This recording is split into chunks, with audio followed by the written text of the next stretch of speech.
Today we'll discuss the last paper of the semester, and it deals with these new protease called PCSK6 and another protease that we've seen before, MT5-MMP.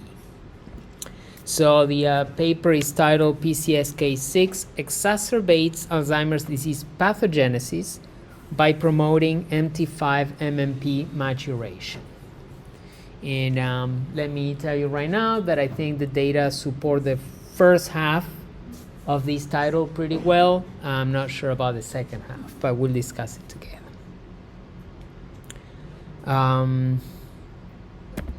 So, in the introduction, the authors review for us what is known about the processing of APP and how, depending on what combination of cleavages it goes through, it will generate different products, some of which can be very toxic to neurons. So this is an image from the paper, and I edited it to sort of take out any unnecessary detail. But essentially what the authors remind us of is that APP can be cleaved by a protease called beta secretase, or base 1. That's the other name it goes by normally. And that base 1 can cleave at these two positions, in particular when it cleaves at the C89, at the 606 position, it will generate a peptide that is called C89.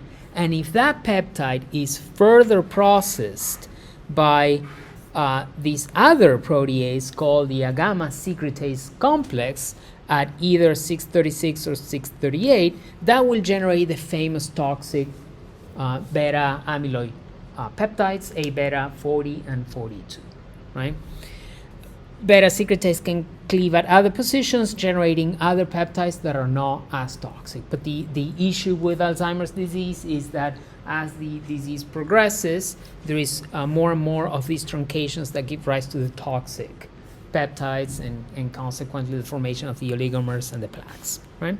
So the bottom line idea here is that when there is sequential cleavage by beta secretase at a specific position followed by gamma secretase processing of that intermediate product, we can get truncated toxic A beta peptides. Now it turns out that more recently researchers found that there is another secretase that they call ETA. I'm not even sure if I'm pronouncing this correctly in Greek, but ETA secretase, whose real name really is MT5-MMP, also known as MMP24, one of these matrix metalloproteases. This is a very large family of proteases.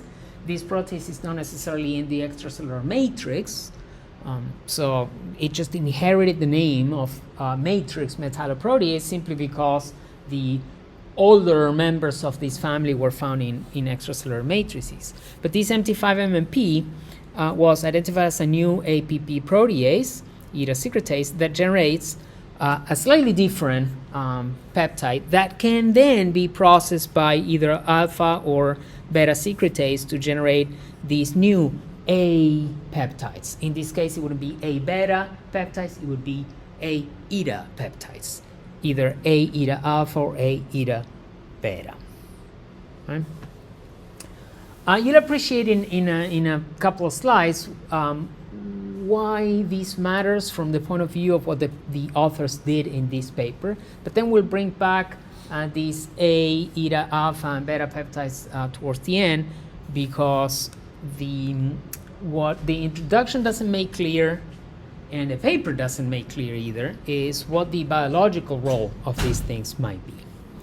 And the reason I emphasize that is not so much as a criticism to the paper, but as a pointing out a reality that if these things were discovered only recently, the ETA secretase or MT5-MMP as an enzyme that can process APP, maybe it should be to no one's surprise that we don't know the role of these things yet, if that makes sense. Any questions so far? No, so we know how APP processing can generate really toxic things. Now we've found a new way in which APP can be processed. And now comes the whole, let's try and connect these to what we know about Alzheimer's disease. So it turns out that in this famous mouse model of AD, these 5X FAD mice that overexpress APP and overexpress some of the enzymes that process MPP, in those mice, MT5 deficiency reduces neuroinflammation and beta amyloid levels. So therefore, there is this idea that inhibiting MT5 may be a promising therapeutic strategy. Because in mice that are prone to developing AD, taking out MT5 is a good thing. Then the authors pivot, and then they mention that PCSK6 is a calcium-dependent protease that regulates the maturation of many other proteases. And what is known about this PCSK6 is that it cleaves at a very specific motif that is either a lysine or an arginine, followed by no amino acids, or 2 amino acids, or 4 or 6 amino acids, followed then by another positively charged amino acid, either lysine or arginine. So R will be a target, R something something, R will be a target, K something something something something will be a target, and so forth, right? And the reason the authors are interested in this PCSK6 protease is because it turns out that MT5 is expressed as a pro-protease, like many other proteases in cells. For cells, it's often not good to have active proteases floating around just because, right? So oftentimes these proteases are produced as pro-proteases or pre-active proteases that need to be processed themselves so that they can become fully active. MT5 is no exception, and MT5 is produced as a pro-protease, and it has an RRR and asparagine KR motif somewhere in its sequence, right? So when you look at the roles for PCSK6 targeting and what MT5 has in its sequence, it turns out that PCSK6 could recognize and target MT5 5 different ways, right? So there's RRKR in this sequence, there is RNK in this sequence, and then there is the full thing, all of which satisfy the rules for PCSK processing. So the thinking here goes something like this. It would be very unlikely that MT5 is not a target of PCSK6, right?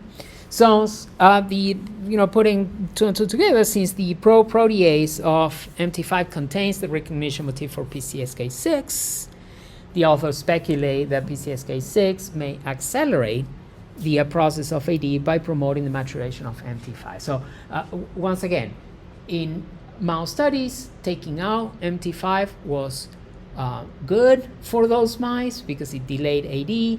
From that, it follows logically that when MT5 is there and active, it may facilitate the progression of AD. And what they're saying is if PCSK6 is likely a protease that can activate MT5, then it follows that there may be an axis that goes PCSK6, MT5 activation, AD progression.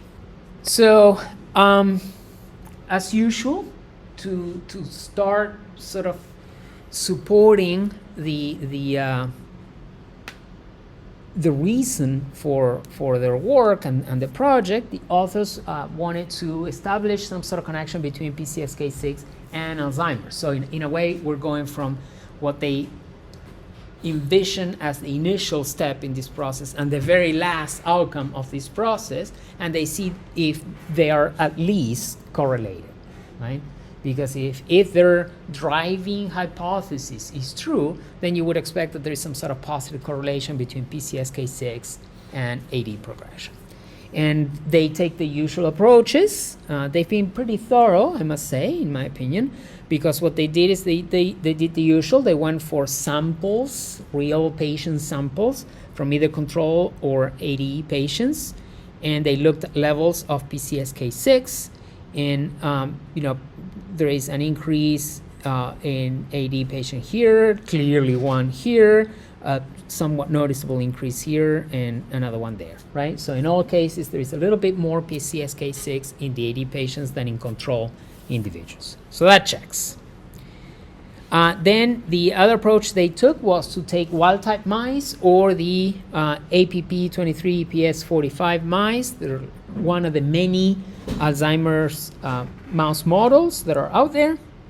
And they compare the levels of PCSK6 again. So what are these mice? These are mice simply that are genetically engineered to be more prone to developing Alzheimer's disease, in this case by overexpressing APP and overexpressing one of the presenilins that will favor the processing of APP towards the toxic forms. So when you look at PCSK6 expression in these mice, the expression is higher. Now, this is a correlation, it's a positive correlation that they're seeing in these mice. The original manipulation that makes these mice prone to developing AD is overexpressing APP and some of the enzymes that will process it towards toxic forms. So if anything here, it appears that the connection may be going backwards as well, right? Because what you're doing is you're manipulating AD here, and now all of a sudden you see an increase in PCSK6, none of which they explore in the paper. But at least there is still that positive correlation. It would suck if it turns out that when you look at these AD mouse models, there is less PCSK6 in them, because then it's kind of hard to sell that PCSK6 is something that drives AD progression. They go a little finer. They take these N2A neuronal cells that we've seen throughout papers. It's a common cell line for modeling neurons. And what they do is they engineer them to overexpress APP, again, sort of pushing the balance towards processing into toxic forms. And again, they see this increase in PCSK6. Once again, it's almost like we're reversing the arrow of causality there, in that we're putting APP and somehow that goes back and feeds into PCSK6. But it's nothing that we haven't seen before, right? Some sort of feedback mechanism that says there's a lot of APP, somehow that might turn on PCSK6 to induce its processing. And finally, what they do is they take, again, N2A cells, and they treat them with increasing concentrations of A-beta oligomers that we've seen in previous papers as well. When you take cells in culture, particularly neurons in culture, and you expose them to floating A-beta peptides, they tend to react in a number of manners, and in this case, what they see is an upregulation of PCSK6. So my question to you is, we see these differences. In some cases, we kind of need to squint our eyes a little. In some cases, it's a little more obvious. But my question to you is this. If you had these blots in front of you, how would you quantify differences? What series of steps would you take to say, I will quantify these differences across time? Cool. So, and we've given that a name before. Do you remember what that is? No? Anyone? Densitometry, right? We're measuring by pixel counts the density of these bands in the gels. Exactly. So densitometry. Cool. So what you do is with densitometry, you get a count of, in this case, so in these particular gels, it's kind of counterintuitive, but it's a count of darkness in the bands, right? In each of the samples and across each of the blots. So that gives you an idea of how much darkness there is in a band, right? But how do we turn that into numbers that we can compare across samples? Do we do like a qPCR? What would qPCR measure? What it does measure gene expression, but so does Western blotting. These are Western blots looking at protein. So what does qPCR look at, or what does it really detect? mRNA, right? So when you say qPCR, I sort of assumed that you meant RT qPCR. And RT, often qPCR goes together with RT. RT stands in this case for reverse transcription followed by qPCR. So what we're doing is we're taking the mRNAs from a sample, reverse transcribe them to DNA, and then we do quantitative PCR on them. And the idea is the more DNA that came from that reverse transcription, that must mean that there was more mRNA in the original sample, and vice versa, right? So it's a way of generating a quantity of DNA that is proportional to the amount of the corresponding mRNA that was present in a cell, and then you quantify by quantitative PCR, right? So not a bad idea, but it's not addressing the issue of how do we quantify differences in protein levels from a Western blot. And we started with densitometry, and that's good. But how do we make any measurements comparable? Because we've talked many times, for instance, that when you see an increase in the intensity of a band in a given lane, it could simply be because by mistake you loaded a little more of the sample there, or because whatever, there was let's leave it like that. Accidentally you loaded a little bit more of the so how do you correct for that? Or how do you account for that? That's what the densitometry does, right? So the densitometer shines some light through the film, right? And well, so what you do is, you know that the darkness of the bands will translate to pixel darkness. So the darker the pixels in a band are, the computer will quantify them as being more dense. Okay, but ANOVA, so ANOVA will compare quantities, right? But how do you make sure that those quantities that you're trying to compare are, to start with, comparable? That's the question. That's right. So we look at differences. I bet that's what you want to say. Yeah. That's right. We have the differences on the actual thing that we're looking at. But for us to be sure that those comparisons are meaningful, we first need to make sure that we haven't made any inadvertent mistakes when loading the samples onto these gels, right? That there was no artifactual mistake that led to a band being darker in a given sample than in another one, just because there was some procedural mistake. So how do we account for that? We use these housekeeping genes. And the idea is, I know that we talked about this before, but it's a concept that takes a while to settle. The idea is, if I see twice as much of, in this case, PCSK6. So let's say, for instance, that I'll make the argument that at 10 micromolar, the darkness of those bands is twice as much as in the untreated N2A sample, right? I'm just claiming that those bands are twice as dark as in the control. How do I know if that is biologically relevant, meaningful, that it's really telling me something that is significant?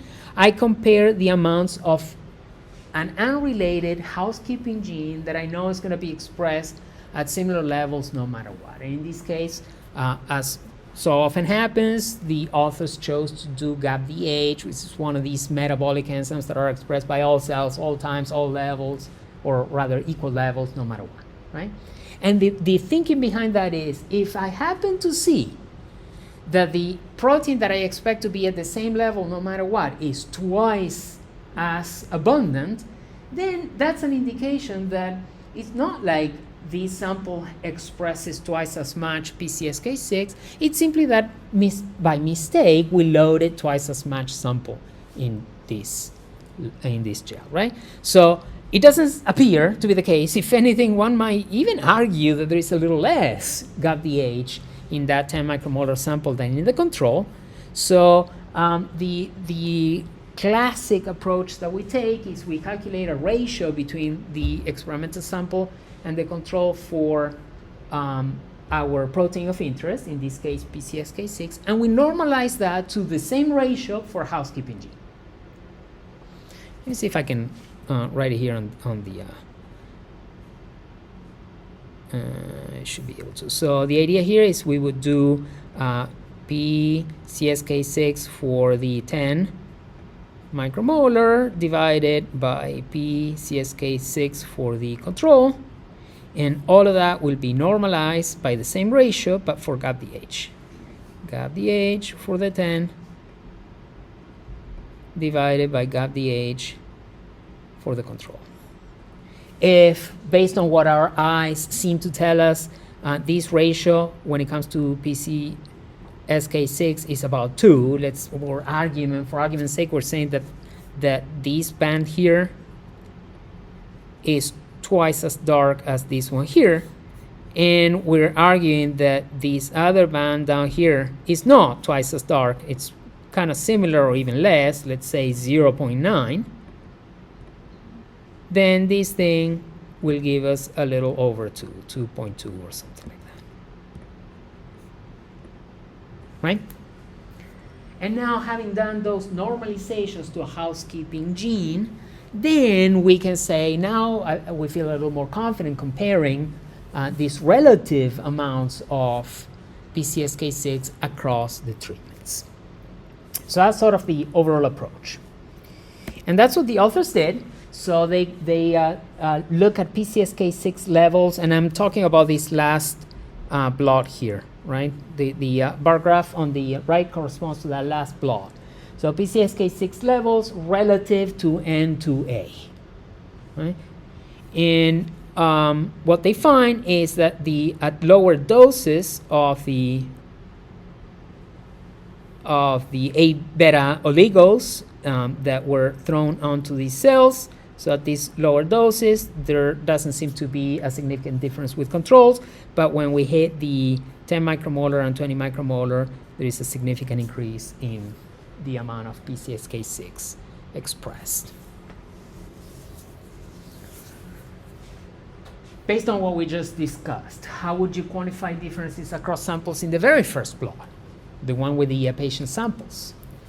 But there is an overall increase, right? But when it comes to, so each of the dots here represents a data point that comes from doing the calculation that we did in the previous slide, right? That relative ratio to the control. So how would you generate data points? What would you compare to what in that first plot? I assume the control is the same control. Interesting. So I don't know if everybody heard that, but Lucy's assuming that the control is the same across all lanes. Okay. And then, excellent. And that's exactly what the data show, right? So they didn't give it a 0, they gave it a 1, and I'll explain in a second why, right? So this thing is sitting at 1. And then, like you said, across the AD sample, some of them had a little more, like this guy here. Some of them had a lot more. There is some variation, right? The only difference that I should point out, because you didn't know this, you assume that all the control samples were the same because they look the same. What the authors claim is that no, those are different control patients, different healthy individuals that didn't develop AD, and then the AD samples are different AD patients, right? So the issue that I have with this, and this is the thing that I wanted to discuss with you, is that when you have an experiment like this, where there is clearly a cell line to which you did something, meaning that across your samples, what changes is the dose of A beta that you added, but the cell line is the same across the board, I'm totally okay with taking the approach of we'll do PCSK6 in dose X divided by PCSK6 in control, normalized to the difference in housekeeping genes. I'm okay with that. They took the exact same approach for this experiment up here, right? So what they probably did is pair this one with this one, this one with this one, this one with this one, and this one with this one. And that's how they came up with these numbers here. What's the problem with that? There's a big difference. Now, that could be simply because, there is heterogeneity in the patients. So some of them will express a little more, some of them a little less. That's where the variability comes from. But do you guys see any other issues with this approach? Yes, no, and shrugging the shoulders. You went through the whole range of human emotions. Yes, no.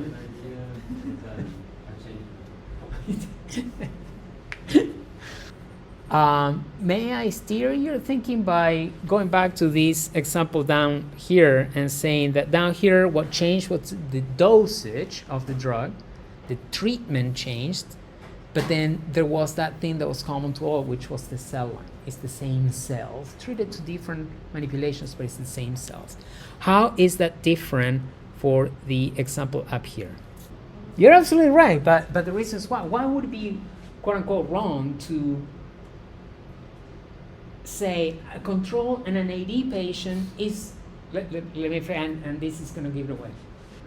It's very different, right? So what's changing dramatically here is the genotype of these patients, their life history, their environmental conditions. There's so many things going on that will make these samples completely different from one another. Right? Rather than say, okay, I take this cell, I split it into 5 plates, 6 plates, and then to one of them I'm not going to do anything, and to the other ones I'm going to add increasing amounts of this drug. The genetic background across the cells is the same, but not that you can't make that case with people, right? These two fall somewhere in between, in that when you make cells that, for instance, overexpress APP, or when you take mice and you make transgenic mice that overexpress APP and presenilin, they go through some sort of selection process that may carry with the transgenic modifications some other mutations that the few individuals that you end up selecting may have had and that the controls don't. Now, it's not as drastic. Cell lines in labs and transgenic mice in labs are somewhat genetically stable, somewhat. So if all of this happens within a limited number of generations and procedural steps, you might make the argument that your transgenic cell line or your transgenic mouse is still otherwise genetically identical to the wild type cell line or mouse. You could make that case. But with people, these individuals may have genetically diverged for hundreds of thousands of years, if not millions, or maybe hundreds of thousands. You should know my anthropology. Right? So that's the issue. When we say, okay, I'll just take my 80 patients and I'm going to normalize or calculate the relative ratios to controls, you're introducing 2 variables there. You're introducing the fact that the 80 patients had 80, and you're introducing 100,000 years of human evolution. Okay? So a better approach would simply say, I'm going to take a step back, and I will look at a ratio between PCSK6 and GAPDH. So you're essentially controlling for differences in loading, and you're simply not making anything relative to a control. You're simply looking at the absolute values. And if you do that, chances are that your control bar will still be kind of low. Now there's going to be some variability, but they're all relatively low. And then your 80 bar will probably look something like this, right? With perhaps more variability. So your conclusions won't change. It's just that it's kind of wrong to say, I'm going to normalize everything to controls, and that's why the controls all ended up 1, because they've been normalized to themselves, in a way. And then I'm going to compare to relative changes in 80 patients. I'll be brutally honest with you. I went several times through the methods. There is no indication of exactly how they did it. Okay. It catches my eye that they have 4 data points and 4 pairs of patients. That's what brings me to believe that that's what may have done, what they may have done. At the same time, they also have 4 data points for this experiment here, even though they have only 1 lane per. So I'm not exactly sure, and they don't share the details. Yeah. My best educated guess is that that's what they did. They said, okay, control, and you could randomize that, and the outcome would not have been exceedingly different, right? So you could say, I'm going to assign controls 1 through 4, AD 1 through 4, and I'm just going to flip a coin to who goes with who, and then I'll use a control matched to an AD arbitrarily, and right? And you can even do bootstrapping so that you change the combination of controls to patients and see how many times it is significant, blah, blah, blah. The point is that I think that the underlying mistake there is to take your AD patients and normalize to a control, thinking that it's the same thing that you're doing here, where here you do know that there's only one thing different between any of the lanes and the control, and that is the presence of AB. That's it, or A beta. That's it. Whereas in all the previous blots, and particularly the top one, there can be so many more things that are different. Okay, so they decide to go with their driving hypothesis. Now they have some correlation between PCSK6 levels and AD, so they decide to go for it. And basically the claim is PCSK6 will activate MT5, and MT5 will generate this APP cleavage into the ETA forms. And first they try a loss of function approach. So they're going to take out PCSK6 from cells, from the neuronal N2A cell line. They start with the N2A APP cell line, so there is a lot of APP. And once again, we go back to this idea that sometimes if you want to see effects on, in this case, APP processing, it kind of helps if you have cells that express a lot of it. So they start with N2A APPs, and then they have two experimental groups. One is same cells with a control siRNA and align with one of these SIs or short interfering RNAs against PCSK6. So what they're doing is they're knocking down the expression of PCSK6. The first plot shows precisely that, how the control siRNA does nothing to PCSK6 expression, as expected, and then this band here shows a drastic reduction. And that's quantified here, and there is this drastic reduction in the expression of PCSK6. According to the model, PCSK6 would activate MT5, so if you take out PCSK6, what you expect is that MT5 activation goes down. And that's what they explore in this second blot here. They look at MT5 levels, again by Western blotting, and remember, MT5 is expressed as a protease that needs to be cleaved to become active. So what they're looking at is two bands here. The upper band, the larger MT5, is the protease, the one that hasn't been cleaved yet and is therefore inactive, right? But then this lower band here reflects the amounts of processed MT5, therefore active. And what they do is they do densitometry, and again, all the that good stuff about relativizing it to the control and then normalizing by GAPDH levels. And what they see is that there is a significant decrease in MT5 that is active compared to both controls. So PCSK6 inhibition is reducing the activation of MT5. The amounts of APP don't change across the board. That's good, because it means that playing around with PCSK6 is not affecting the levels of APP. But what is drastically reduced, as shown in this lane here, is the amount of this new product produced by MT5 cleavage of APP that we call CTF-ETA, right? So they see that CTF-ETA levels are significantly reduced, even though the levels of APP don't change at all. So by a loss of function approach, the hypothesis seems to hold. We take out PCSK6, there is less MT5 activation, and there is less CTF-ETA. I mentioned here CTF and amyloid ETA. They don't measure amyloid ETA. I suppose that they may not have the means to do that because this was a recent discovery, and therefore the tools for doing that experimentally may not be available. They stop at CTF, but it's something. One observation they make as part of these experiments, though, and by the way, here I modify the the driving hypothesis to reflect the fact that so far they've linked PCSK6 to MT5 activation and CTF-eta production, right? These were two independent observations. They took out PCSK6 and they saw MT5 go down and they saw CTF-eta go down.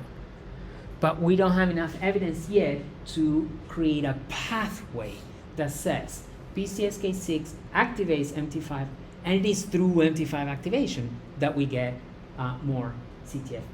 So for now, we'll leave it as two independent observations and hence the parallel arrows. But then they made another interesting observation in this very experiment. The experimental samples are the exact same, and once again, the levels of APP didn't change, so that holds. What they notice is that the level of base 1, the beta secretase, doesn't change either, and neither does the expression of presenilin 1, part of the gamma secretase.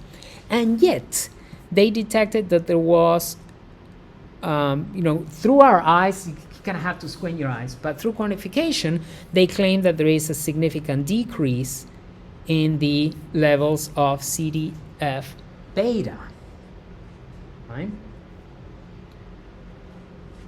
So my question to you is, with the MT5 CDF eta axis, it's kind of easy. They see that MT5 is activated less and there is less CTF eta. But here they're saying that they inhibit PCSK6 and then they see less CTF beta, but the levels of base 1 are the same. So how could PCSK6 inhibition lead to base 1 inhibition if there are no changes in base 1 levels? Okay, so you're saying that PCSK6 is inhibiting some functional partner of base 1. I like it. And by activate, what do you mean?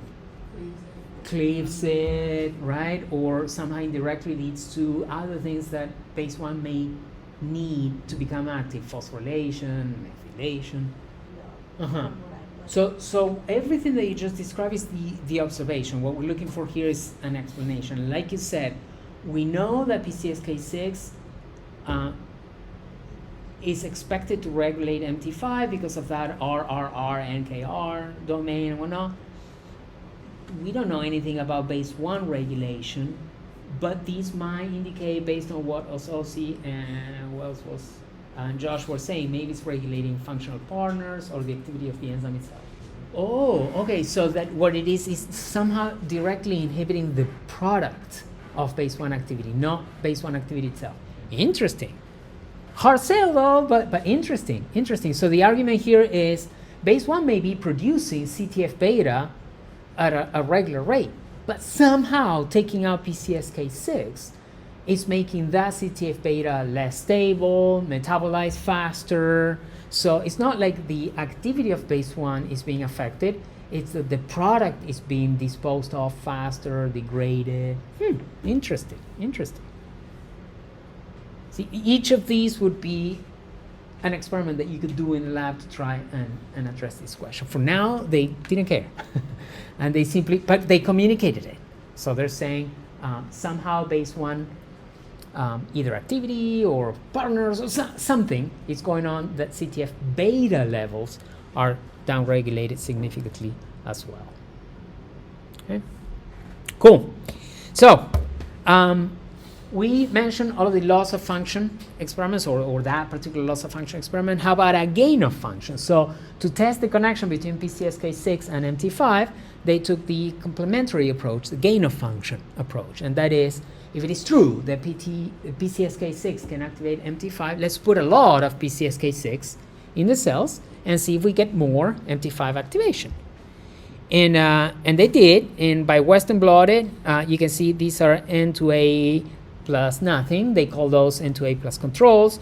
Here's cells that they added DNA or cDNA for PCSK6, so these cells are going to be expressing a lot more of that protein, and that you can see clearly here.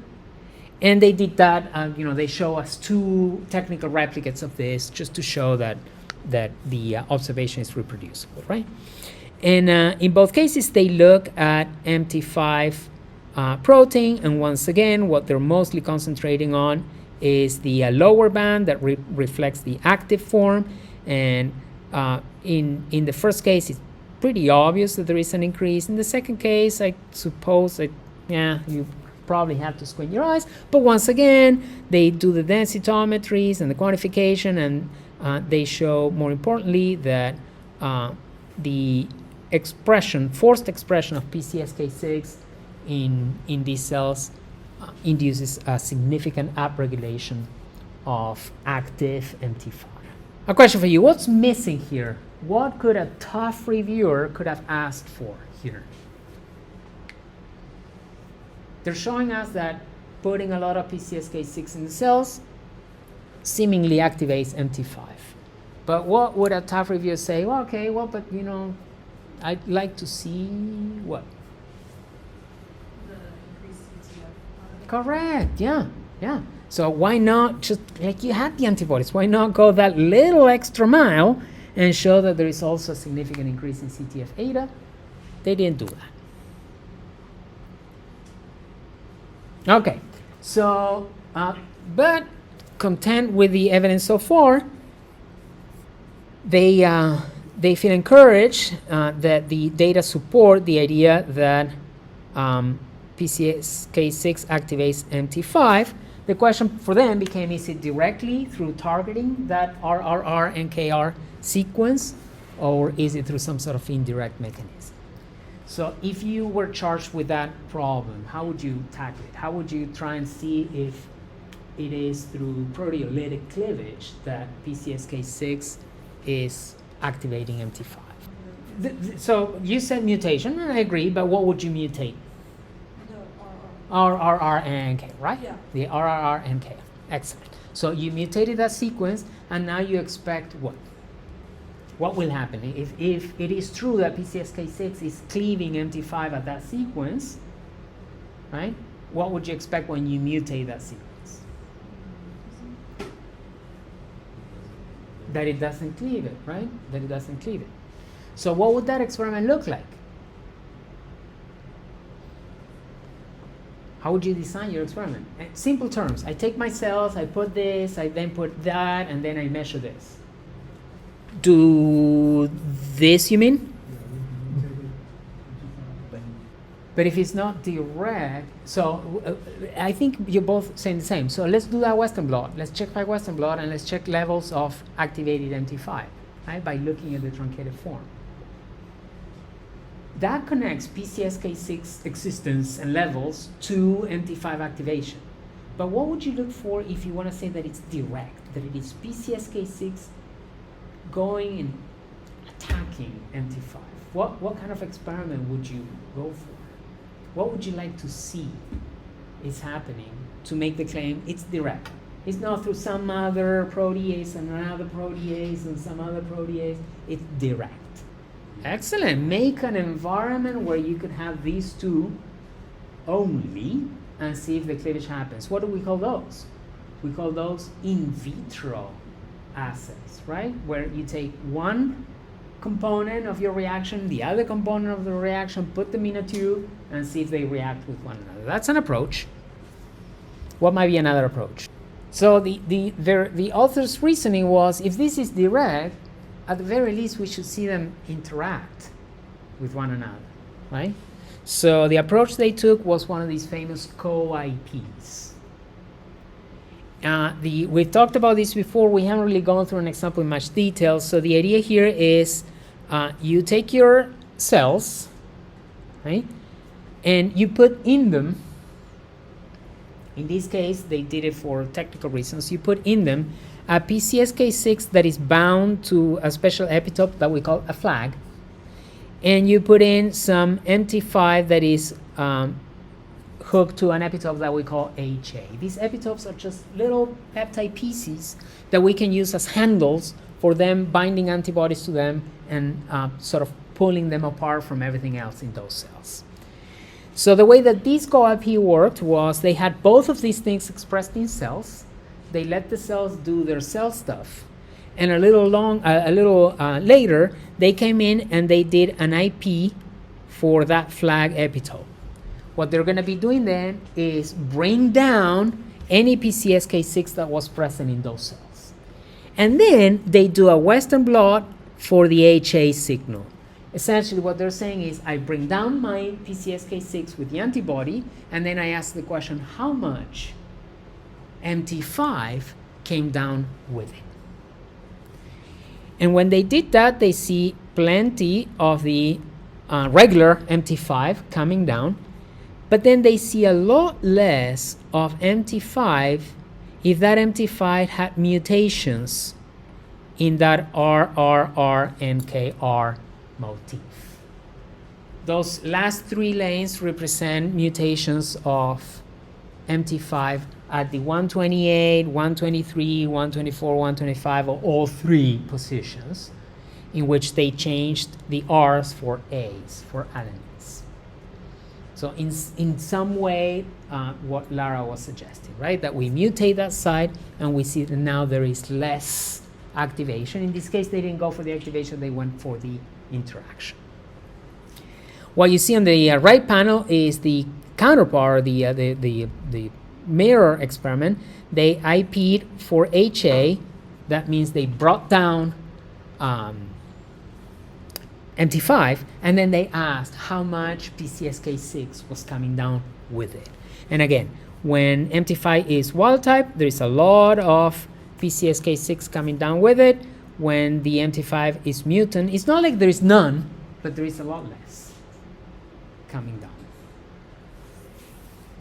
So here I basically reproduce what we just said. There is less MT5 coming down with PCSK6 and vice versa, less PCSK6 coming down with MT5 when MT5 carries one or more mutations in the RRR-MKR motif.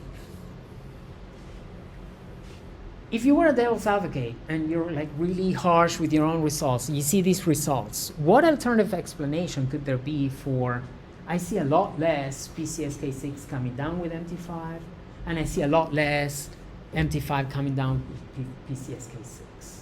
What might be like a, we said the other day, a silly or a trivial explanation for those observations?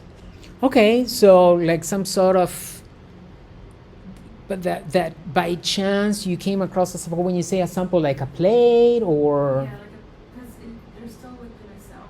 Uh-huh. There's still a chance that they would have to interact or not the target. Okay, but okay, so maybe I misspoke, but you're not bringing these things one by one. You're bringing them down in the millions, right? So it's true that for some of them you may have missed something, but collectively you would expect that kind of averages out.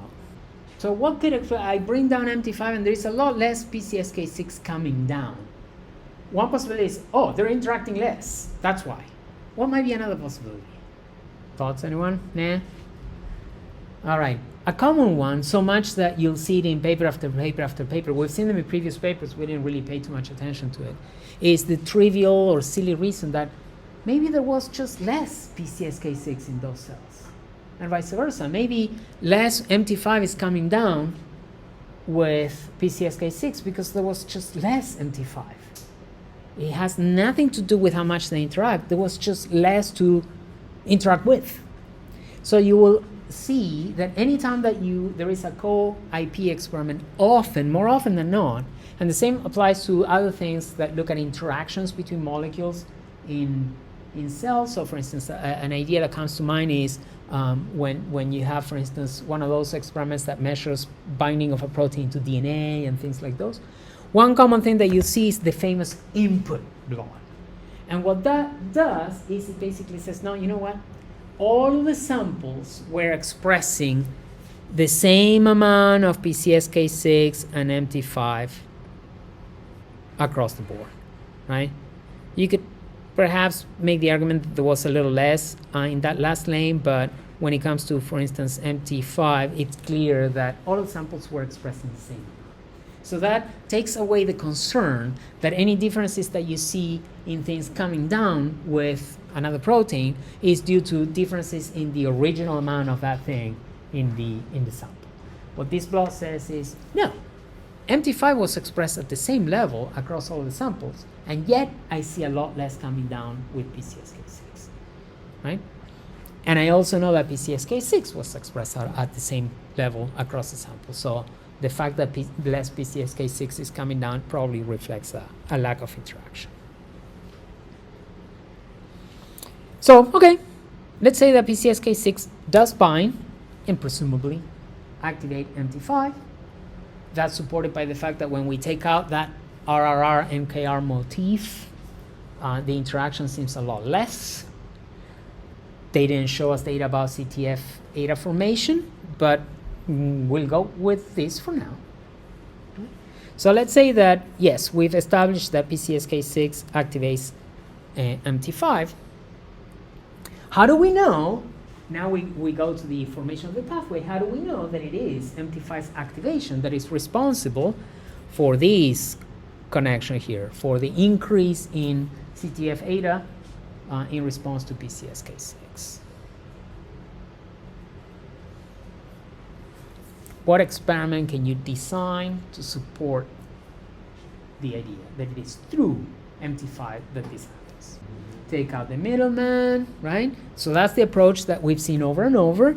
The idea here is I suppose you put in a lot of PCSK6, right?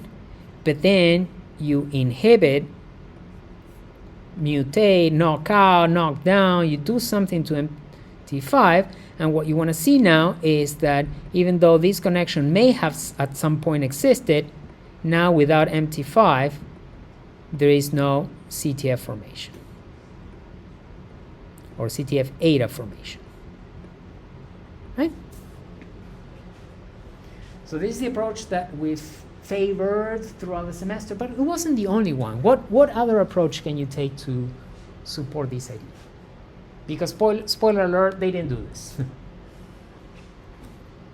So what other approach have you guys proposed throughout the semester that is, it can take you some of the way? Increase MT5 levels, right? And if you increase MT5 levels, what would you expect happens to CTF? That it would also be increased, right? So that's sort of part of the assumption. So this experiment that you're proposing, let's increase MT5 levels and let's see these things increase. Probe the connection between MT5 and CTF, but they're leaving PCSK6 out of it. So how would you bring PCSK6 back into this picture? You increase MT5, you look at CTF eta, but what do you do to PCS6? Simple, up or down? Down, right? So one approach that one can take, one is take out the minimum. That's pretty cool. But then if you don't have the means or whatever, one thing that you can do is you say, okay, I'm going to take out, oh, I'm so sorry. I'm going to take out PCSK6, right? CTF eta levels should go down. But if my idea is correct, when I put in a lot of MT5 back, I should see CTF eta levels go back up. We have given this approach a name before, and it is the famous rescue experiment, right? We take out the original trigger, the PCSK6, we take it out, and then we ask the question, can we rescue the outcome, CTF eta expression or production, by reintroducing the intermediate that is now presumably a lot less active, right? So that's exactly what they did. They took cells and they added to them nothing, or they added an SI PCSK6 construct for knocking down PCSK6. We had seen this before. And then they had another sample in which they knocked down PCSK6 and overexpressed MT5. And for funsies, they also overexpress the mutant version that doesn't have the RR MKR domain. And they looked at CTF eta expression, our readout, if you will. And if you ask me, that gel, it doesn't look great. It's a little on the ugly side, but we gotta take them at their word. They quantified, and what they see is that when they had PCSK6 inhibited, there was a significant reduction that's indicated by those asterisks there, a significant reduction in the amount of CTF-eta produced by these cells. Fine. If they reintroduce MT5, now the levels of CTF-eta are rescued. They're brought back to normal. But if the MTF5 that is introduced in this system has that mutation, then it does not rescue the levels of CTF-eta back. So as we said, this is not what they did here is like, this is in schematic fashion. They take out PCSK6, they reintroduce MT5, and they can see if they can reproduce that second leg of the pathway of the process. Perhaps not the most elegant experiment, but there's something in the data that might help us argue that, yeah, it is only through MT5 activation that PCSK6 does what it does. What would you say it is in the data? If you look at the data, what in those data says, yeah, it must be the only thing? There's no alternative pathway for PCSK6 connecting to CTF-eta. Let me rephrase it this way. Let's suppose for a second that PCSK6 regulates CTF-eta via two mechanisms. One is MT5, and the other one is pathway X. In each of these pathways, MT5 and X contribute half of the effect of PCSK6 on CTF-beta production, eta production. Right? So when I take out PCSK6, I lose the whole of it. When I reincorporate MT5, how much should I recover? Only half. Only half. If there's something else, no matter what percentage, if there's something else, you would imagine that putting back only MT5, you would get back only what MT5 is contributing. But how much are they getting back? The whole of it. The whole of it. According to this graph, this difference is not significant with the control, so they recovered it all. So the argument here is, if there is a parallel pathway, it's not very significant, because just by resupplying, I suppose, MT5 into the cells, you get all of the CTF-eta back. So in the last few minutes, they want to now they feel confident that they've established PCSK6 to MT5 to CTF-eta. Now they want to see if there are any AD phenotypes that they can connect to these axes. Can they take it a step further and look at AD phenotypes? So what they do for this part is they take wild-type mice. Now they're off cell lines. They're back with mice. Wild-type mice or AD mice, the famous APP PS41 mice, right? And what they do to those AD mice is they inject in them adenoviruses that will express either a green fluorescent protein, which will do nothing, or, as we will see in the next slide, an siRNA against PCSK6 to inhibit PCSK6 expression in mice. Okay? But first things first, when they compare the AD mouse to the wild-type mouse, they see that the levels of PCSK6 seem to increase a little. There's a lot of APP. No surprise there. These mice are designed to overexpress APP. There's activation of MT5. Surprisingly, there's a little activation of base1 here. Now we're talking a whole AD mouse. There is some activation of presenilin-1, a lot of CTF-beta. More importantly, a lot more of the CTF-eta, and a lot more of the A-beta, the toxic forms, right? So the whole 9 yards. Because we're just looking at 80 mice, right? So it's not surprising that all of these things are happening. Here are the quantifications, and everything that I just said, it's reflected here in these densitometries. Significant increase in all the bad stuff. A-beta levels, CTF-betas, and CTF eta as well. So far, so good. So then they do that AD mouse into which they introduce an adenovirus that expresses an SH short hairpin. It's a different name for these short interfering RNAs. Essentially, they're knocking down the expression of PCSK6 in the brain of these mice, right? And to make a long story short, they go through all the densitometries, and what they see is that the levels of PCSK6 are brought down some. That's what you expect from knocking down PCSK6. Activation of MT5 goes down, as expected by the model. The levels of APP don't change, because these mice are designed to overproduce APP no matter what. The activation of base 1 did not change. Remember that the very first result they showed us when they messed around with PCSK6, base levels didn't change. We don't know about its activity, but base levels didn't change. Then they looked at presenilin levels, didn't change either. But here's where it gets interesting. The CTF-eta levels reduced significantly, as expected by the model. And so did the levels of CTF-beta and of the toxic A-beta levels, right? So everything that the AD mouse was producing, knocking down PCS6, is reducing.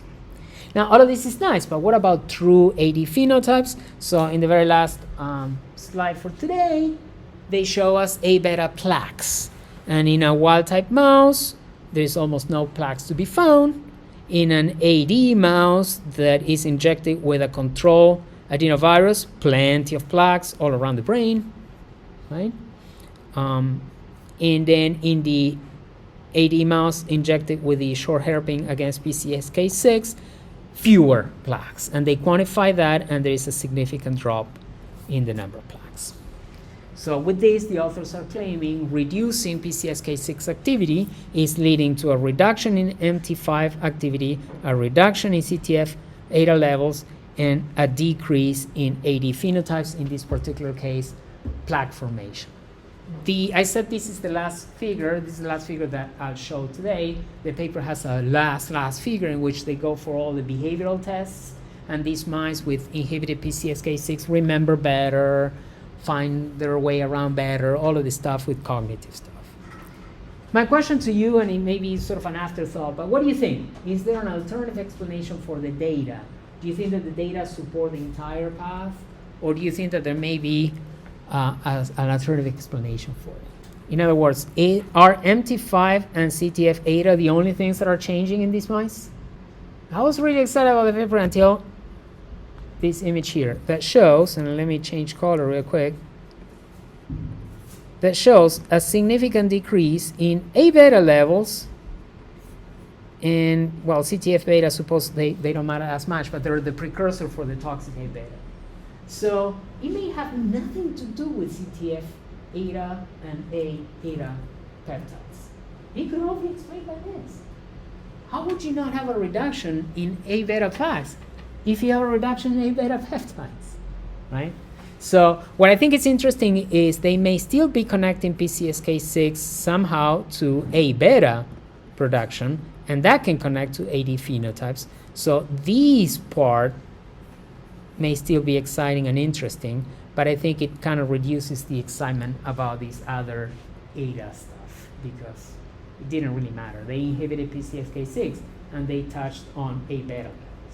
And the authors address this in the discussion. They say, hey, we know that we're messing with A-beta. That could explain the cognitive phenotypes. We still think that PCSK6 might be an interesting target.